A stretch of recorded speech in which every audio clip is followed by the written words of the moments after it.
দুনিয়াতে আল্লাহ পাক রব্বুল আলামিন এলেমের নূর রেখেছেন, দুনিয়াতে আল্লাহ পাক রব্বুল আলামিন ঈমানের নূর রেখেছেন, ঈমানের স্বাদ আস্বাদন করা, এলেমের স্বাদ আস্বাদন করার সুযোগ রেখেছেন।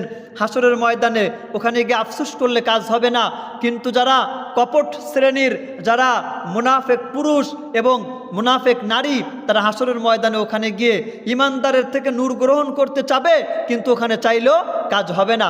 এজন্য আপনি ভাবেন, আপনি চিন্তা করেন, আপনি গভীর মনোযোগ দেন, আপনি ধ্যান খেয়াল করেন যে আপনি দুনিয়ায় থেকে যে বস্তু অর্জন করতে পারছেন, আখেরাতে গিয়ে ওই বস্তু অর্জন করতে পারবেন না। আজকে যদি আপনার পকেটে টাকা না থাকে, আপনি বাজারে যাবেন না। আজকে যদি আপনার পকেটে টাকা না থাকে, আপনি দামি একটা বস্তু ক্রয় করার ইচ্ছা করবেন না। কেন? তো ওই বাজারে যেতে হলে ওই পকেটে মানে ওই বাজার থেকে কোনো দ্রব্যাদি এগুলো ক্রয় করতে হলে টাকা লাগে, পয়সা লাগে, অর্থকড়ি লাগে। এটা আপনি দুনিয়া চাক্ষুষভাবে এটা সহজে বুঝলেন, কিন্তু আখেরাতটা আপনি বুঝলেন না।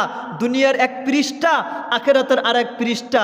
এক পৃষ্ঠাকে আপনি গ্রহণ করলেন, অপর পৃষ্ঠাকে আপনি পরিত্যাগ করলেন। এজন্য আল্লাহ পাক রব্বুল আলামিন সূরা হাদিদের এই আয়াতগুলোতে আপনাকে আমাকে সতর্ক করেছেন। সতর্ক হন এবং নিজের জীবনকে পরিবর্তন করার চেষ্টা করেন। আল্লাহ পাক রব্বুল আলামিন ভুলভ্রান্তি মাফ করে আমাদেরকে সঠিক বিষয়গুলো বোঝার তৌফিক দান করেন।